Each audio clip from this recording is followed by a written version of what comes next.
Oh, Antonio Conte's already got a complaint about what's going on with Napoli. He knows the situation he's in and why it's not easy to get players in right now. This is after the Coppa Italia game against Modena. He says, today was a dose of reality. I knew the situation when I came to Napoli. Most of the time, players don't come here because we don't play in Europe. I want the best for Napoli and to try and strengthen the squad because we need it. There's a lot of work to do, us on the pitch, but also the club. There are objective things that need to be done, but I don't want to go into finger pointing. Gab Marcotti is with us right now. Frank Leboeuf is still with us. Gab, here we go. He's just putting that out there at the start of the season. Antonio Conte, are we even surprised? You know, I feel like this strange sense of deja vu. I feel like we've seen this before. He arrives and, you know, and he always says, well, I knew it was going to be like this, but then you remind us that it's like this and that, you know, there's no European football, so you can't attract the superstars and, you know, the squad needs to be strengthened and, you know, you have your first outing against Modena from Serie B and it's a Coppa Italia and it's hot and it's August and nobody cares, but still it ends up going to penalties, at least you advance. We've seen this script many, many times. I think what makes this a little more sinister and frankly unpleasant is that he gets fixated on things. And one of the things that he's fixated on right now is that, oh, well, since the club told me we don't have any money, let's sell Victor Osimhen since he already has a release clause. Let's get somebody to come and buy him and take him away for 80 million, 100 million, 120 million, whatever the release clause is. And so that I can be reunited with Romelu Lukaku, because obviously I did very well with Lukaku in the past. And Lukaku is exactly, let's face it, he's exactly the kind of guy where, you know, if you're planning for a long-term future of success, this is exactly who you would bring in. Lukaku at that age and on those wages. And you have the situation where Osimhen's out of the first team because, you know, Conte's like, the group, work hard, blah, blah, blah. As far as I know, other than maybe Paris Saint-Germain, where I think they're going to wait for the last possible minute if they do move to get a deal, there aren't clubs queuing up for Lukaku, for Osimhen, certainly not at those, you know, 100 million type prices. And so you're stuck in this situation, and he's going to cry and whinge, and it'll be interesting to see whether De Laurentiis, although I suspect not, because he's a tough nut to crack, says, oh, Antonio, you're right. Let's go and sign some more players. But yeah, otherwise, I feel like I've seen all this before. It feels like you have as well, Frank, because I think you scoffed when you heard what Antonio Conte had to say. Yeah, because it's an old story. It's like, buy me, allow me to buy many players, like in Spain, like I have good players like that. I can have a good team. You are coach. You sign for Napoli. You know where you are going to. You know, just go work. Work. It's your job. It's your job to make the players getting better. And if there are average players, make them good players. You know, and you don't need to buy exceptional players to be, you know, in order to be yourself exceptional. It doesn't mean anything. You know, just do with what you have. Otherwise, you shouldn't have signed for Napoli. I mean, that's already insulting the club, the players who are already there, and the board who signed him to do that job. But we all know that. It already happened before. It's why I was doing that strange noise. We just heard Gab mention there that Victor Osimhen was not part of that Coppa Italia squad, and we've had it confirmed as well by the sporting director that he has asked to leave. This is Giovanni Manna saying Victor is a player who wants to leave. We have players in the squad ready to replace him. He was left out because we want to protect the integrity of the group, and we prefer to protect the harmony of the group. But we'll see what happens over the next 20 days. Sorry that this is a percentage chance question, Gab, but seeing as though he's often on the Gab and Jules show with you, is Don Hutchison. What's the percentage chance that Victor Osimhen is a Napoli player after the transfer window closes? Right. Okay, I'm going to stick up for Victor Osimhen here because you know what? I know this is a translation or whatever, but he doesn't deserve this. Victor Osimhen hasn't asked to leave the club, okay? Victor Osimhen has a contract. His contract was expiring. They extended his contract as part of that condition. They put in a release clause, a very high release clause, so that the club could get their money back.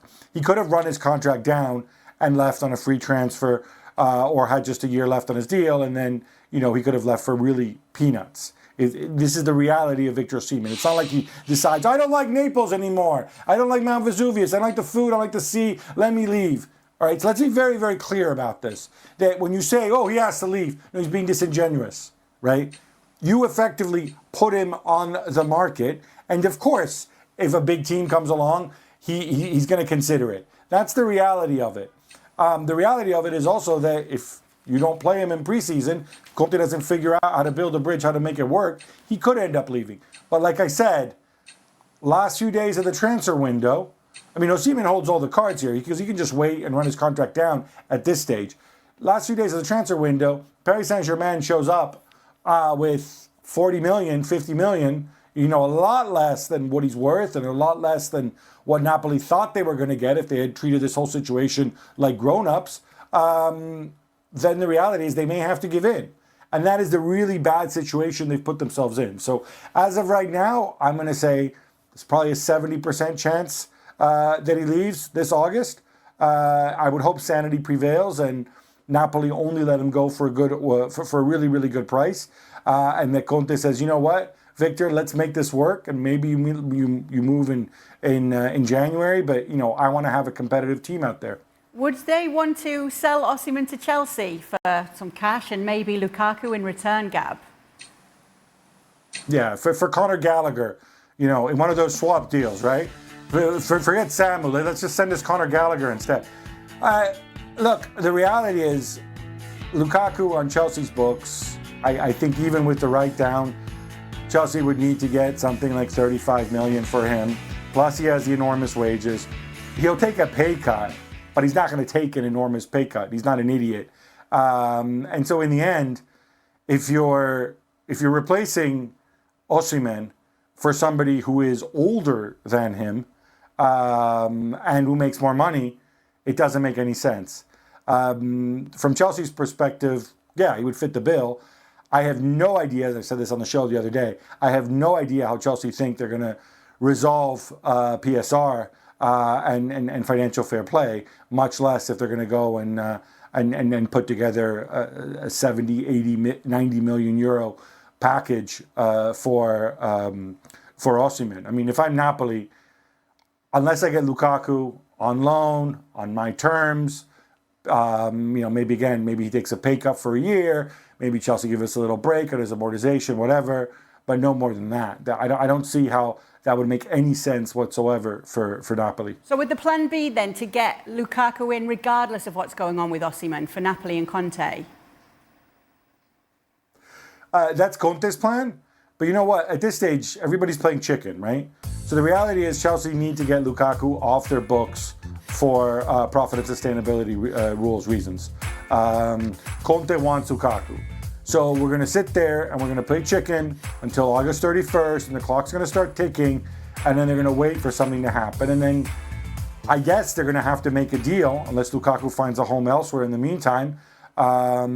Certainly, if they can shift Osimhen before that, then from Napoli's perspective, if he does go to Paris Saint-Germain, or who I believe are still the only team that have shown interest, and by the way, it's not crazy interest, it's just mild interest.